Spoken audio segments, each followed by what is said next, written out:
बारिश में चटपटे पकौड़े वाली। गरीब जीतू बाजार के अंदर ठेला लगाकर जलजीरा नींबू पानी बेच रहा होता है। जलजीरा पानी पी लो भैया, ठंडा ठंडा मसालेदार जलजीरा पानी, 5 रुपए प्रति गिलास जलजीरा पानी, नींबू पानी पीजिए। जहां बारिश के मौसम में खाने पीने के लिए रेडी पर ग्राहक की भीड़ लगी रहती थी, जीतू का ठेला बिल्कुल खाली पड़ा था। सबके खाने पीने की रेडी पर ग्राहकों की अच्छी खासी भीड़ जमी है और सबसे ज्यादा तो बारिश में इस पकौड़े वाले की दुकानदारी चल रही है और यहाँ मेरी शाम से बोनी भी नहीं हुई। थोड़ी देर और खड़ा होकर देख लेता हूँ, वरना जाकर छोले भटूरे वाले के बगल में लगा लूंगा, सादा पानी तो बेच ही लूंगा। दुखी मन से जीतू अपने सामने के पकौड़े वाले की रेडी पर लगी भीड़ को देखने लगता है। अरे भैया, मैंने कितनी देर का एक प्लेट प्याज मिर्च के पकौड़े का बोल रखा है, जल्दी से दे दो, कहीं बारिश ना आ जाए। हाँ जी, बस बस बस भैया जी, इनके आलू पकौड़े सेक कर दे दूं, फिर आपका ही नंबर है। और बारिश की चिंता मत कीजिए, छतरी है ना, खोल दूंगा, आराम से खड़े होकर खा लीजिएगा। मदन इसी तरह की चिकनी चुपड़ी बातों से भोले भाले ग्राहकों को ठगता था। असल में ग्राहक जो पकौड़े चाव लेकर के खा रहे थे, उनमें बिल्कुल शुद्धता नहीं होती थी, बल्कि वो पकौड़ों के लिए घटिया क्वालिटी का सस्ता डालडा और बेसन से ज्यादा आटे की मिलावट करके पकौड़े बनाता था। मगर बारिश के मौसम में गर्मा गर्म पकौड़े खाना हर किसी को पसंद था, इसीलिए उसके पकौड़ों की रेडी पर ग्राहक जमे हुए थे। देखते देखते आसमान में तेज तेज बादल गरजने लगते हैं। कितनी जोर से बिजली चमक रही है, यहाँ खड़े होने से कोई फायदा नहीं है, इस पकौड़े के आगे मेरी कमाई नहीं होगी। आज वीर बाजार लगा है, छोले भटूरे वाले के यहाँ खाने वालों की भीड़ है, वहीं पर पानी बेच लूंगा, घर का थोड़ा खर्चा ही निकल जाएगा। तब जीतू अपना ठेला बढ़ाकर भटूरे वाले के बगल में खड़ा होकर पानी बेचने लगता है। तभी बारिश होने लगती है और एक पुलिस वाला आकर डंडा मारता है। अरे क्यों रे हरामखोर, ये बाजार की रोड क्या तेरे बाप की लग रही है जो एकदम बीच में ठेला लगा लिया है? चल हट यहाँ से जल्दी से। बस अभी हटा रहा हूँ साहब, पानी के पैसे काट लेने दीजिए। पुलिस वाला दोबारा से डंडा हाथ पर मार देता है, जिससे बेचारा कराह जाता है। मेरा हाथ। अरे ओ साहब, आप पुलिस वालों का रौब हम गरीब रेडी वालों पर ही चलता है। अरे बाजार के अंदर इतनी सारी दुकानें, उन्हें जाकर क्यों नहीं दबदबा दिखाते? अरे ज्यादा बकवासबाजी मत करना, वरना बीच बाजार में इतना धोऊंगा कि घर जाने का लायक नहीं रहेगा। तुम 2 कौड़ी के ठेले वाले बाजार में जाम लगाते हो, चल दफाओ यहाँ से। सरे बाजार मार खाकर जीतू बारिश में भीगते हुए ठेला लेके घर आ जाता है, जहाँ किराए के छोटे से मकान के अंदर पूरा परिवार दिन भर का भूखा बैठा था। मम्मी मैं कब से बोल रहा हूँ मेरे लिए आलू प्याज के पकोड़े बना दो ना। कितनी अच्छी बारिश हो रही है, मुझे पकोड़े खाने का दिल कर रहा है। सुरभि दीदी, तुम्हें मम्मी को बोलो। मम्मी प्लीज आज थोड़ी सी पकौड़े बना दो, आज बारिश में हमारे सभी पड़ोसियों के घर में पकौड़े बने हैं। अपने दोनों बच्चों को इस कदर पकौड़े खाने के लिए ललकता हुआ देखकर अनीता काफी दुखी हो जाती है। खटिया पर बैठे काशी रामदास की आंखें भी डबडबा जाती हैं। अनीता बहू, देख रसोई में थोड़ा भी बेसन रखा हो तो घोलकर 1-2 आलू प्याज लगाकर पकौड़े बनाकर दे दे, देख कैसे तरस रहे हैं। अरे काशी, बेचारे बच्चों का मन तो तरसेगा ही, इस गरीबी में हमें नमक रोटी के अलावा जुड़ता ही क्या है? जो रूखा सूखा बनता है मन मार कर खा लेते हैं। जहाँ एक तरफ बारिश के सुहाने मौसम में अमीर पड़ोसियों के घर में पकौड़ों की खुशबू उड़ रही थी, वहीं इस गरीब परिवार में चूल्हा भी नहीं जल सकता था। सभी के चेहरे पर झलकती भूख से गरीबी साफ साफ दिखाई दे रही थी। अनीता निभा मकान की कच्ची चू रही छत से पानी निकालकर बाहर कर रही थी। तभी जीतू ठेला लेकर के आता है। दादा दादी, माँ, बुआ, सुरभि दीदी, देखो देखो पापा आ गए। आज वो वीर बाजार लगा था ना, मैंने पिताजी को सुबह बोला था कि आते टाइम हम सबके लिए पकौड़ी लेकर आएंगे। चल चल देखते हैं। तभी निभा जीतू के हाथ को देखती है, जो बिल्कुल नीला पड़ चुका था। अनीता भाभी देखिए, भैया के हाथ की नस चढ़ी हुई है, लगता है आज फिर पुलिस वालों ने बाजार में ठेले लगाने नहीं दिए, इसीलिए दुखी भी हैं। निभा, तुम अंकुश सुरभि को अंदर रखो, मैं सामान उतरवाती हूँ, बारिश भी है। अनीता जीतू के संग लगकर सामान मकान के अंदर रखती है।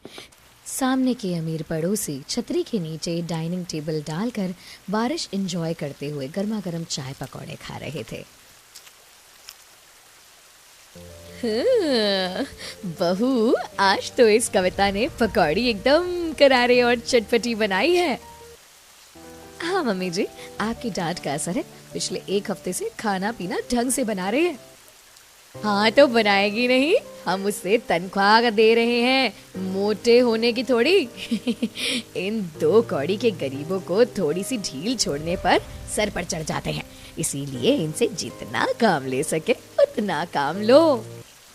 माँ जी, चाय की भी कहाँ हमारे यहाँ से, इसी तनख्वाह से महीने भर अपना घर चलाती है। नौकरी छोड़ देगी तो एक टाइम के खाने के लिए भी झकना पड़ेगा इसे। अमीरी और पैसे के घमंड में चूर नीरजा और सरस्वती जानबूझकर ये बातें अनीता को सुना रही थी, क्योंकि इस गरीब परिवार का पेट भरना जीतू की कमाई पर निर्भर था, जो कि अब बरसात के लगने के कारण ठप पड़ चुका था। जीतू बेटा, आज कमाई हुई हो तो बहू को थोड़े से पैसे दे दे। लाला के यहाँ से जाकर थोड़ा आटा दाल खरीद कर ले आएगी, वरना कहीं वो दुकान ना बंद कर दे। माँ, आज भी कुछ खास कमाई नहीं हुई, कैसे कैसे करके 50 रुपए का पानी बेचा है। अनीता, इसी से थोड़ा आटा दाल मोल ले आओ। तब बारिश में भीगते हुए अनीता बनिया के पास आती है, जहाँ बनिया के पास ग्राहकों की काफी ज्यादा भीड़ लगी थी और बारिश के मौसम में सबसे ज्यादा बेसन रिफाइंड की बिक्री हो रही थी। अरे लाला जी, कुछ ज्यादा ही टाइम लगा दिया तुमने। कितनी देर से रिफाइंड और बेसन के लिए बोल रखा है। जी जी सरस्वती बहन, आपका ही रिफाइंड बेसन निकलवा रहा हूँ। मेरे घर में हर बार जो महंगी क्वालिटी का बेसन रिफाइंड जाता है, वही निकालना। सस्ती और लोकल चीज मेरी परिधि बहू को पसंद नहीं पड़ती। 100% की बात कही आपने सरस्वती बहन। महंगा खाओ लेकिन अच्छा खाओ। हाँ, कहो तुम्हें क्या चाहिए? लाला जी, आधा किलो आटा और 10 की दाल दे दीजिए। अनीता के 10 रुपए की दाल मांगने पर बनिया पिनक जाता है। 10 रुपए में मेरी दुकान पर कोई सी दाल नहीं बिकती। अरे इतनी महंगाई में तुझको 10 रुपए में दाल खानी है? इससे बढ़िया तो तुम गरीब लोग नमक रोटी खाकर जी गुजारा कर लिया करो। खड़ूस लाला सरस्वती के आगे अनीता को जलील करता है। अरे कोई बात नहीं लाला, ऐसा करो, इसे 1 किलो दाल कर दो, मेरे से पैसे काट लेना, समझ लूंगी गरीब को दान कर दिया। जी नहीं, आपको मेरे परिवार पर एहसान करने की जरूरत नहीं है लाला जी, आप आटा ही दे दीजिए। खुद की खरीदने की तो औकात नहीं, नमक रोटी खाने वाले। हाँ? एक बार फिर से अनीता को ताना कसकर सरस्वती राशन लेकर चली जाती है। वहीं बहू आटा लेके जाती है। अनीता बहू, तू दुकान पर बस 1 किलो आटा ही ला पाई, बाकी सामान कहाँ है? भाग्यवान, तुम देख नहीं रही हो, बाकी के सामान के पैसे तो आटे में ही खर्च कर दिए, तो बाकी चीज कहाँ से आएंगी? अरे जब हाथ में 50 रुपए थे तो थोड़े थोड़े खर्ची का सामान खरीद कर लाना था। पूरी बात जाने बगैर काशी रामदास दोनों अनीता को खरी खोटी सुनाते हैं। अनीता उन्हें रोते हुए सब बताती है। बहू, हमें माफ कर दे, तेरी सुने बगैर हमने जाने क्या क्या बोल दिया। इतनी महंगाई भरे दौर में एक व्यक्ति के कमाने से कहाँ गुजारा होगा। मैं कितनी बार बोल चुकी हूँ, मुझे कोटी में रोटी बनाने का काम मिल रहा था, लेने दो, थोड़े पैसे आ जाएंगे तो कम से कम पैसा बचेगा, चैन की रोटी तो खाएंगे। माँ, मैं अभी मरा नहीं हूँ, जिंदा हूँ। जो आप मेरे रहते किसी की रोटी बनाने जाएंगी, बस 1-2 दिन और देखूंगा, अगर पानी नहीं बिका तो कुछ और देखूंगा। मैं अपने अकेले के दम पर परिवार का खर्चा उठा सकता हूँ। इसी तरह 2-4 दिन गुजरते हैं, जहाँ बारिश में पकौड़े वालों की बिक्री अच्छी चल रही थी, वहीं जीतू की कमाई बिल्कुल नहीं थी। पता नहीं इस मदन के पकौड़े में ऐसा क्या स्वाद है जो ग्राहक मक्खी की तरह भिड़ जमाए रहते हैं। देखने से तो पकौड़ी चटपटे लग रहे हैं। 10-20 के खरीद के खाकर देखता हूँ। जीतू 20 रुपए लेकर मदन पकौड़े वाले के पास आता है। अरे मदन भाई, जरा 20 रुपए के पकौड़े देना। अरे भाई, मेरे रेडी के पकौड़े का दाम जरा महंगा है, 50 रुपए से कम में नहीं, बोलो तो 1 प्लेट लगा दूं। अरे नहीं भाई, 20 रुपए में जितने आए उतने ही डाल दो, चखने चखना भर चाहिए। अरे चलो कोई नहीं, तुम 20 रुपए में पकौड़े ले जाओ, लास्ट ही बचे हैं, मौसम खराब है इसलिए अब घर जा रहा हूँ।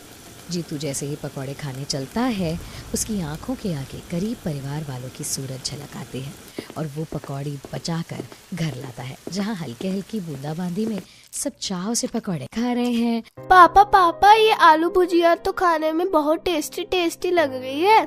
मुझे तो बड़ा मजा आ रहा है ये बारिश में पकौड़े खाने में। मुझे तो ये आलू प्याज वाले पकौड़े स्वादिष्ट लग रहे हैं। एकदम करारे करके कढ़ाई में से निकला है। पकौड़े चटपटे और तीखे भी हैं। अरे बहू, सब लोग पकौड़े खा रहे हैं, तू मुंह देख रही है, तू भी खा ना देख। माँ जी, पकौड़े पहले ही इतने थोड़े से हैं, आप सब लोग खाइए। तब काशी अपने में से एक पकौड़ा अनीता को देती है। तभी नंद निभा चटनी की कटोरी उसके आगे कर देती है। भाभी, चटनी में डुबोकर पकौड़े खाना, स्वाद लगेंगे। अनीता पकौड़ों को चटनी लगाकर खाती है और स्वाद की परख करती है।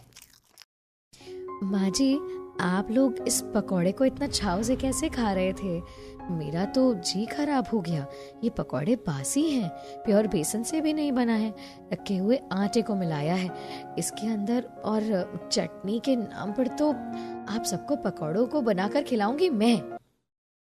अगले दिन थोड़ा बहुत सामान जोड़कर अनीता बेसन को अच्छे से घोलकर बारीक बारीक सब्जियां काट लेती है और सिलबट्टे पर साबुत मिर्च पीस कर डालती है। साथ में खड़ा धनिया, अजवाइन और कई मसाले ऐड करके चटपटे पकौड़े बनाती है और सिलबट्टे की चटनी पीस कर ससुराल वालों को परोसती है, जिसे खाकर ससुर जीभ चटपटाते हैं। वाह बहू वाह, क्या दम चटपटे पकौड़े बनाए हैं तुमने, खाकर जीभ का स्वाद बदल गया। सचमुच बहू, बहुत ही बढ़िया पकौड़ी बनाई है तुमने तो कोपकौड़ों को बनाने में हलवाई को भी पीछे छोड़ दिया। तू पकौड़ी की रेड़ी खोल ले, बढ़िया चलेगी। बारिश के मौसम में तो सब कोई पकौड़ी मनपसंद तरीके से खाता है। काशी की पकौड़ी बनाकर बेचने की राय पर अनीता को खूब अच्छा लगता है। वो जीतू से कहती है, जीतू जी, माँ जी विचार अच्छा दे रही हैं। बारिश के मौसम में खाने पीने का ढाबा कितना अच्छा चलता है।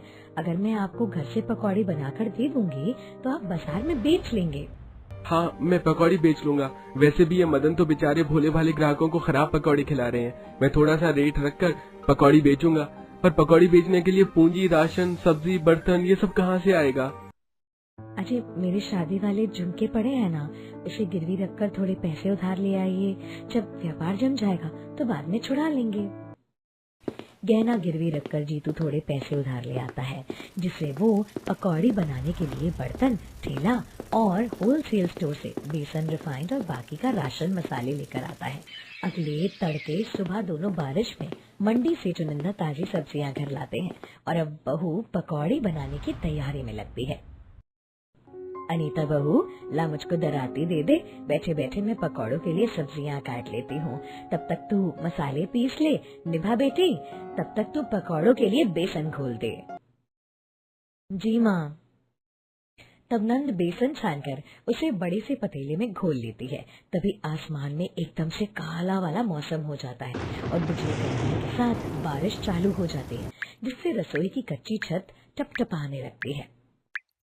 हे भगवान, इस तरह से रसोई की छत चुएगी तो किस तरह से पकौड़ी बनेगी? बारिश का पानी तो सीधा कढ़ाई में जाएगा।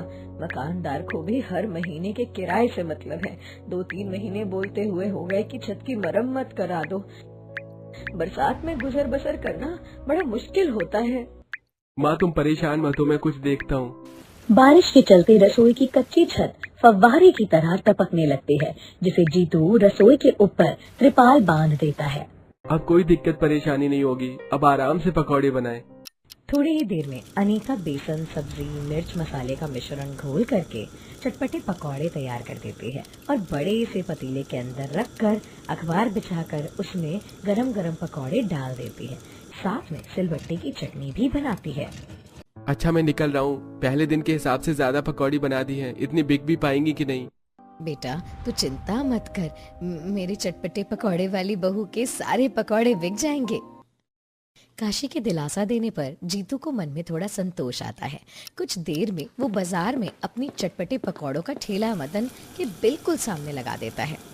आइए आइए, बारिश में गर्मा गर्म चटपटी पकौड़ी खाइए, केवल 30 रुपए प्लेट, तीखी तीखी सिलबट्टे की चटनी के साथ। भाई, तुम्हारे पकौड़े में से तो बढ़िया खुशबू आ रही है, देखने में भी चटपटे लग रहे हैं। 1 प्लेट लगा दूं? भैया जी, मेरे पास कई किस्म के पकौड़े हैं, कौन से दूं? आलू के, प्याज के, मिर्च के, बैंगन के, लौकी के। अरे क्या बात है भाई, तुम्हारे पास तो कितने सारे वैरायटी के पकौड़े हैं। ऐसा करो, सब में से 2 पीस 4 पीस डाल देना, चखने के बाद पता चलेगा सबसे चटपटे कौन से पकौड़े हैं तुम्हारे। जीतू ग्राहक को प्लेट में चटपटे पकौड़े सिलबट्टे की तीखी हरी चटनी के साथ लगा देता है। पकौड़े इतने स्वादिष्ट और चटपटे थे कि ग्राहक उंगलियां चाटते रह जाते हैं। ओ वाह भाई वाह, मानना पड़ेगा, इतने चटपटे पकौड़े तो मदन पकौड़े वाले भी नहीं बनाते। उसके पकौड़े का स्वाद तो तुम्हारे चटपटे पकौड़े के आगे बिल्कुल भी फीका है भाई। तारीफ के लिए शुक्रिया भैया जी, लेकिन ये चटपटी पकौड़े और ये चटनी मेरी पत्नी ने बनाए हैं, मैं तो बस बेच रहा हूँ। कोई बात नहीं जी, हमारी तरफ से आप चटपटी पकौड़ी वाली भाभी जी को थैंक यू बोल दीजिएगा। जीतू का स्वभाव इतना मेल मिलाप वाला था कि देखते ही देखते ग्राहक उससे घुल मिल जाते हैं। बारिश के चलते बाजार में लोगों की चहल पहल भरी होने से 2-3 घंटों में उसकी चटपटी पकौड़ी बिक जाती है। वहीं मदन जलकर खाक हो जाता है। आखिर इस 2 कौड़ी के पानी बेचने वाले ने सेम टू सेम पकौड़े बेचने का धंधा क्यों खोला है? इसके चक्कर में मेरे सारे पकौड़े बच गए, जरा भी बिक्री नहीं हुई, पूरा धंधा चौपट हो गया। इसे तो मैं मजा चखा कर रहूंगा। जीतू के बिक्री होने के चलते मदन के मन में जलन भर जाती है। वहीं अनीता रोज तड़के सुबह मंडी से बिल्कुल ताजी फ्रेश चुनिंदा सब्जियां पकौड़े बनाने के लिए लाती और पूरे मन और लगन से मसाला कूट कर पीस कर चटपटे पकौड़े चटनी बनाती, जिससे 2-3 हफ्तों में ही जीतू की रेड़ी जम जाती और बिक्री भी अच्छी हो जाती। इसी बीच कई बार मदन उसे बाजार से ठेला हटाने के लिए धमका रहा था। चटपटे पकौड़े बेचकर इसने नोट क्या छाप लिए, इसका बड़ा घमंड हो गया है। कहाँ बारिश में पकौड़ी बेचकर मेरा रोज का 3-4 हजार का गल्ला था और इसके चलते आज मुझे घाटा खाना पड़ रहा है। आज तो इसकी खैर नहीं।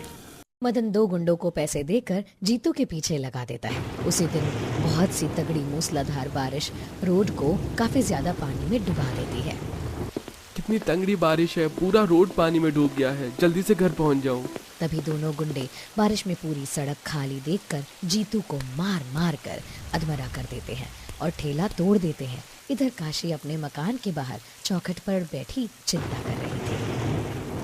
कितनी तेज तेज की बिजली चमक रही है, अभी तक जीतू भी नहीं आया, मेरा दिल बैठा जा रहा है।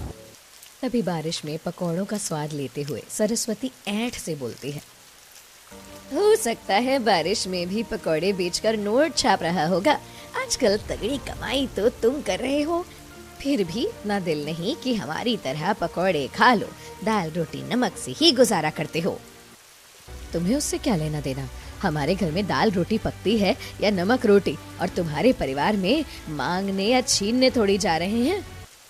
कड़वी कहावत है, लेकिन एक अमीर गरीब को अपने से आगे बढ़ता हुआ नहीं देख सकता। सरस्वती का भी यही हश्र था। इधर काफी टाइम होते देख अनीता निभा दोनों बाजार की तरफ चल देती हैं। भाभी वो देखिए भैया का ठेला। आ आ आ आ अंकुश के पापा, ये सब कैसे हुआ? तुम्हारी ये हालत किसने की बताओ? दोनों नंद भाभी बारिश में भीगते हुए जीतू को घर ला करके उसकी मरहम पट्टी करती हैं। अगले दिन से अनीता जीतू की जगह चटपटे पकौड़े बेचने जाती है, जिससे ग्राहक जमे रहते हैं। बहन, हाफ प्लेट ये मोटी वाली मिर्च के पकौड़े और फुल प्लेट आलू प्याज की पकौड़े लगा दो।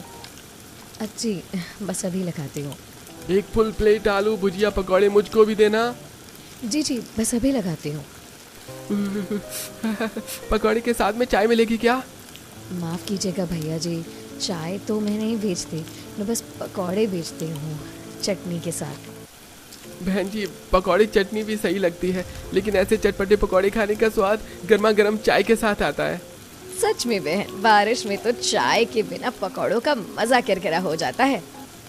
ठेले पर जमे ग्राहकों की चटपटी पकौड़े के साथ चाय की फरमाइश पर अनीता पकौड़ों के साथ चाय भी बेचने लगती है, जिससे बारिश में उस गरीब पकौड़े वाली की बिक्री और भी ज़्यादा बढ़ जाती है, जिससे लगभग 1-2 महीने में वो अपने किराए पर की एक दुकान ले लेती है और उसमें पकौड़े बेचने लगती है।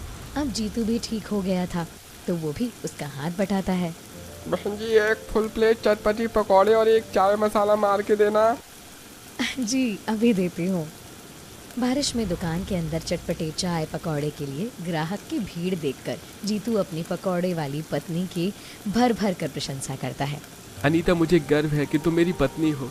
इतने ग्राहक तो मैं भी नहीं जमा पाया जितने तुमने कर लिए। तुम्हारी चटपटी पकौड़े का स्वाद ग्राहक के मुंह चढ़ गया है।